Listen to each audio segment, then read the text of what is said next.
এত জোর কিভাবে আসলো তোমার মধ্যে? এভাবে হলে তো অজ্ঞান হয়ে যাব। প্লিজ আস্তে আস্তে করতে হবে, না হলে আমার ছেলে মেয়ে আর সবাই শুনতে পাবে। আমার বর কিছুই পারে না, একদম অদক্ষ। আজ থেকে সময় পেলে আমার কাছে চলে আসলে অনেক আনন্দ করব। তখন সদ্য কলেজে ঢুকেছি, ২০০২ সাল। পাড়ায় একটা বাড়ি দীর্ঘদিন খালি পড়েছিল। একদিন কলেজ থেকে ফেরার পথে হঠাৎ দেখি বাড়িটায় তালা খোলা, আলো জ্বলছে। কি ব্যাপার? দেখতে ঢুকলাম। দেখি হল ঘরে আমার মা দাঁড়িয়ে এক অল্প বয়সী সুন্দরী ভদ্রমহিলার সাথে কথা বলছে। দেখে মনে হচ্ছে সদ্য বিবাহিতা। আমার তখন সদ্য ১৮, মহিলা ২০ কিংবা ২২-এর বেশি হবে না। প্রায় আমারই মতো উচ্চতা, গায়ের রং ফর্সার দিকে, গঠন আর সাধারণ ৪-৫কা বাঙালি মেয়েদের মতো। কিন্তু চোখ দুটো দেখলে যেন মন জুড়িয়ে যায়। হঠাৎ ভেতরের ঘর থেকে এক ভদ্রলোক বেরিয়ে এলেন। সুপুরুষ চেহারা, ২৫ কিংবা ২৬ বয়স হবে। আমায় দেখেই বললেন, আরে তুমি তো ঋষি, তোমার মায়ের কাছে এতক্ষণ তোমার ব্যাপারেই শুনছিলাম। তুমি তো পড়াশোনায় খুব ব্রিলিয়েন্ট, জয়েন্টে ২২৫ র্যাঙ্ক করা কি মুখের কথা? আমি শুভদীপ, আমার স্ত্রী কোয়েল। পরে জানলাম শুভদীপ তার বাড়ি মালদায় আর কোয়েল বৌদির বাড়ি শিলিগুড়ির কাছে গ্রামে। শুভদীপটা একটা নামী কোম্পানির সেলস ম্যানেজার আর বৌদি গৃহিণী। সদ্য বিয়ে হয়েছে। ওদের বাড়ির আর আমাদের বাড়ির মাঝে এক টুকরো ছোট্ট ফাঁকা জমি ছিল, আর ওদের বাড়ির পিছনে আর অন্য পাশে বেশ বড় পুকুর। ধীরে ধীরে দু বাড়ির সখ্যতা গড়ে উঠল। দাদা সকালে বেরিয়ে রাতে ফিরত। আমি মাঝে মাঝে বৌদির জন্য দোকান করে দিতাম। দাদা বৌদির সাথে ভালো বন্ধুত্ব তৈরি হতে লাগল। পাড়ার আর কোনো ছেলের সাথে বৌদি কথা বলতেন না। সদ্য বিবাহিতা সুন্দরী বৌদি অনেকের ফ্যান্টাসির কারণ হয়ে থাকত, আর আমি হয়ে গেলাম অনেকের হিংসের পাত্র। একদিন শীতের দুপুরে আমি আর ভাই দুপুরে ছাদে ক্রিকেট খেলছি।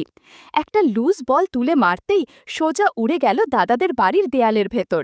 আমি মেরেছি, খেলার নিয়ম অনুযায়ী আমাকেই বল কুড়িয়ে আনতে হবে। অনেকক্ষণ বাগবিতণ্ডা করে গেলাম। খালি জমি পেরিয়ে আমি দেয়াল ডিঙিয়ে ঢুকে গেলাম। বল পেয়ে গেলাম হাতের সামনেই। বল তুলেই দেখি একটা বিড়াল প্রায়ই আমাদের বাড়ি ঢুকে ঘর নোংরা করে যায়। বিড়ালটাকে তাড়া করতেই পালালো। আমি ধাওয়া করলাম। এমন সময় আমি ঘুরে দাঁড়াতে যাব, হঠাৎ খোলা জালনা দিয়ে কেমন একটা আওয়াজ পেলাম। জালনা দিয়ে দেখলাম দাদা আর বৌদি কাজ করছে। পিছনে পুকুর বলেই হয়তো জালনা বন্ধ করেনি। দুজনে কাজ করতে একদম ব্যস্ত। বৌদি কালো কুচকুচি একটা লাঠি ধরে কেমন যেন করছে। বন্ধুরা, তোমরা নিশ্চয়ই বুঝতে পেরেছ আমি কিসের কথা বলছি। বৌদির চুল এলোমেলো হয়ে আছে, ঘরও কিছুটা অগোছালো। একটু পর কাজ করতে করতে দাদা দুটো বল হাতে নেয়। বল দুটো দেখতে ভারী সুন্দর, যে কেউ নিতে চাইবে। আমি তাদের কাজ দেখেই অবাক হচ্ছিলাম। দিন দুপুরে কেউ এভাবে কাজ করে নাকি? এই কাজই ছিল আমার প্রথম সামনাসামনি দেখা। বেশিক্ষণ কাজ করল না। সামান্য কিছু করেই দাদা একদম ক্লান্ত হয়ে গেছে। এদিকে বৌদির চেঁচামেচিও থেমে গেল। বুঝলাম দাদা কাজ শেষ করে ফেললেও বৌদি এখনও কাজ করতে চাইছে। বৌদির মুখে বঞ্চনার ছাপ। দাদাকে বলল, আজও পারলে না? তোমাকে দিয়ে কিছুই হয় না। এরপর বৌদি রেগে অন্য ঘরে চলে গেল। বুঝতে পারলাম বেশি ছোট আর দুর্বল লাঠি দিয়ে কাজ করতে পারে না দাদা। দাদা অপরাধীর মতো মুখ করে বসে গেল। আমি তাদের দেখে পালিয়ে এলাম চুপিসারে। এরপর থেকে বৌদিকে নিয়ে ভাবতে লাগলাম, কিভাবে তাকে কাজে সাহায্য করা যায়। বৌদি আমাকে প্রায় স্নেহ করত, হাসি ঠাট্টা করত, কারণ আমি তখন একটু স্বাস্থ্যবান ছিলাম। চাকরি করার পর জিম করে চেহারা ভালো করেছি। সেদিন ভর দুপুরের ঘটনা দেখার পর থেকে বৌদি সামনে আসলে আমার মধ্যে অদ্ভুত অনুভূতি হতো। কলেজে গার্লফ্রেন্ড হয়েছে, কিন্তু নিতান্তই প্লেটনিক। হাত ধরাটাই বড় ব্যাপার ছিল। দুজনেরই অপরিণত বুদ্ধি। আর নামি কলেজে পড়তাম বলে ক্লাস ফাঁকি দিয়ে ঘোরার দস্তুর ছিল না। বাইরে চেনা কেউ দেখে ফেললে বাড়িতে বকুনির ভয়ও ছিল। এর মধ্যে দোল এলো। আমি বেশি রং খেলি না। দোলের দিন সকালে বেল বাজল। দেখি কোয়েল বৌদির গলা। কাকিমা, আবির খেলবেন না? মা বলল, আগে রান্না শেষ করি, পুজো দিই, তারপরে তো। তবে রিশু যদি খেলে ওকে সঙ্গে নিতে পারো। আমি ঘরে বসেছিলাম। হঠাৎ সামনে একটা রং মাখানো হাত, আর পর মুহূর্তে ওটা আমার মুখে অতর্কিতে আক্রমণ। আমিও কিছু বোঝার আগে দেখি বৌদি পালাচ্ছে। আমি ধাওয়া করলাম, কাকিমা বাঁচান, দেখুন রিশু কেমন তাড়া করেছে। মা হাসছে। বৌদিকে সিঁড়ির নিচে ধরে ফেললাম। রাস্তা আটকে এইবার কোথায় যাবে? বৌদি বলে, ছেড়ে দাও প্লিজ, ঘরে কাজ আছে, কাজ শেষ করে খেলব। খুন করা ঝিলিক চোখে। আমার রং ওপরে রয়ে গেছে। দেখি বৌদির কোমরে রঙের প্যাকেট। এক ছোঁ মেরে রং নিয়ে মাথায় উপুর করে গালে দিলাম। বৌদি তাল সামলাতে গিয়ে একটু পড়ে গেল, সাথে একটু ওগোছালো হয়ে গেল। আমি তো পুরো অবাক হয়ে গেলাম। বৌদির কাছে দুটো রঙিন পানি ভরা বেলুন। বেলুন দুটো বেশ বড় দেখাচ্ছিল। বন্ধুরা, তোমরা নিশ্চয়ই বুঝতে পেরেছ কিসের কথা বলছি। একটু পর বৌদি নিজেকে সামলে নিল। আমিও দরজা খুলে দিলাম। এর মধ্যে মা এসেছে। বৌদি বলে, যা দুষ্টু ছেলে, বেশি বার বেড়েছে। সেদিন খুব হোলি খেললাম, বৌদিকেও রং দিয়েলাম। সেদিন রাতে শুয়ে শুয়ে সারা দিনের কথা ভাবতে ভাবতে ঘুমিয়ে গেলাম। দিন যেতে থাকে আর আমি বৌদিকে দূর থেকে দেখতে থাকি, কিন্তু কোনো কিছু বলার বা করার মতো সাহস হয়নি। দেখতে দেখতে অনেক বছর কেটে যায়। এখন আবার বয়স ২৬ হয়েছে, সুঠাম চেহারার যুবক। ইঞ্জিনিয়ারিং শেষ করে সেই থেকে বাড়ির বাইরে চাকরি করি। পুজো পার্বণে কলকাতা আসি, কিন্তু কোয়েল বৌদিরা তখন থাকে না। ইতিমধ্যে আমার বিয়ে হয়েছিল, ভেঙেও গেছে। সাউথে চাকরি করি। বৌদির সাথে দেখা হয়নি অনেক বছর হয়েছে। এর মধ্যে বৌদির ২ মেয়ে হয়েছে। ছুটিতে এলে মা বলে, বৌদি তোর কথা জিজ্ঞেস করে, তুই তো একটা ফোনও করতে পারিস। এর মধ্যে আমি একটা বিশেষ কাজে কলকাতা গিয়েছিলাম এই বছর, দোলের সময়। দোলের আগের দিন বাড়ি পৌঁছে দেখি বৌদি মায়ের সাথে বসে আছে। সেই একই রকম আছে, শুধু চেহারায় একটু ভারী ভাব এসেছে। বৌদি আমায় দেখেই হাসি দিয়ে বলল, ও মা, রিশু যে, পুরো বদলে গেছো। ওই সুমি, ওই দোয়েল, আয় রে দেখে যা তোদের রিশু খাতুকে। তোর দাদা যা খুশি হবে না, কত দিন পরে এসেছিস। পরের দিন আমরা খুব করে দোল খেললাম, ২ বাড়ি মিলে। বিকেলে বাবা বলল, একটা সারপ্রাইজ আছে তোর জন্যে। আমরা তোকে না বলে চাঁদিপুর বেড়ানোর ৭ দিনের প্রোগ্রাম করেছি। তোর দেবল জেঠু ওখানে একটা বাগান বাড়ি কিনেছে। দারুণ জায়গা, একদম নিরিবিলি, ভালো খাওয়া দাওয়া। তুই তো ১৫ দিন থাকবি। আমি তো খুব আনন্দ পেলাম। এত দিন পর বৌদির সাথে দেখা।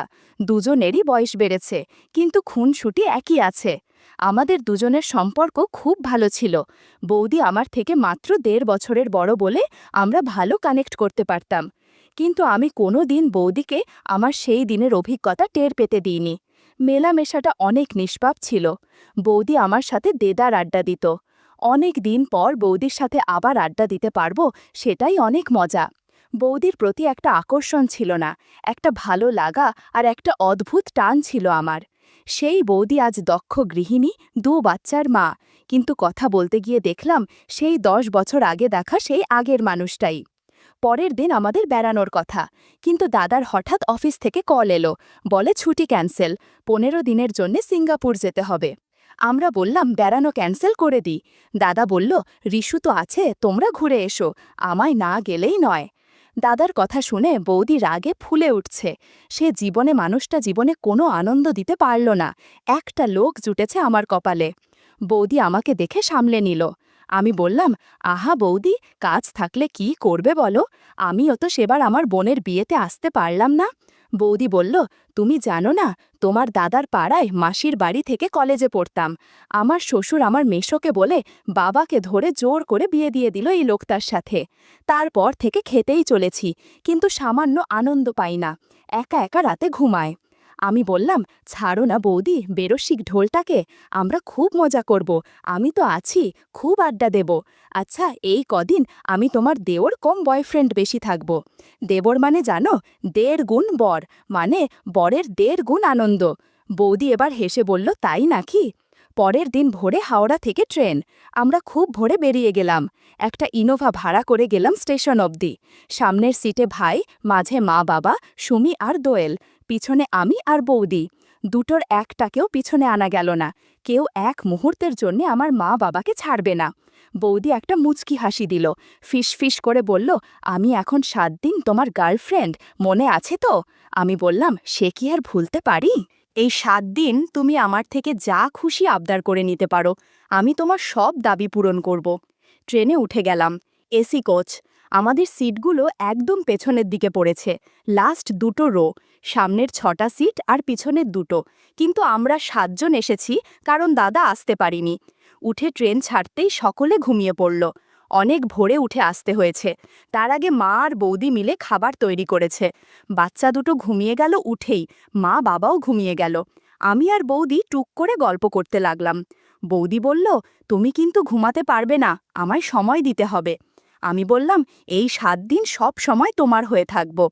বৌদি আমার বলল, রিশু, বিয়ের পরে আমার একমাত্র বন্ধু ছিলে তুমি।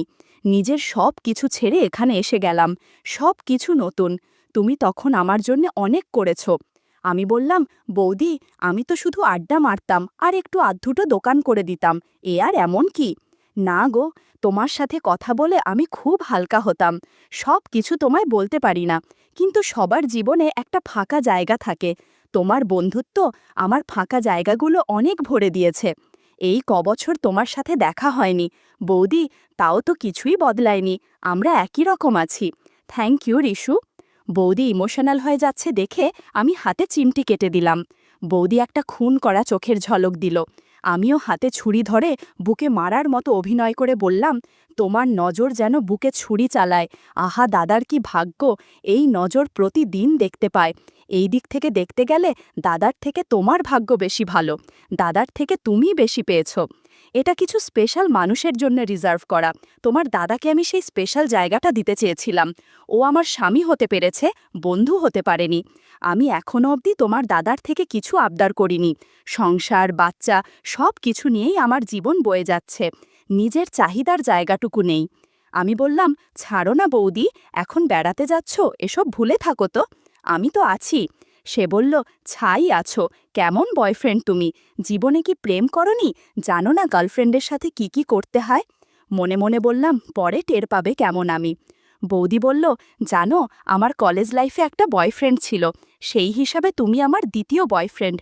আমরা পার্কে ঘুরতে যেতাম, একদিন বাড়িতে এসেছিল, কেউ ছিল না।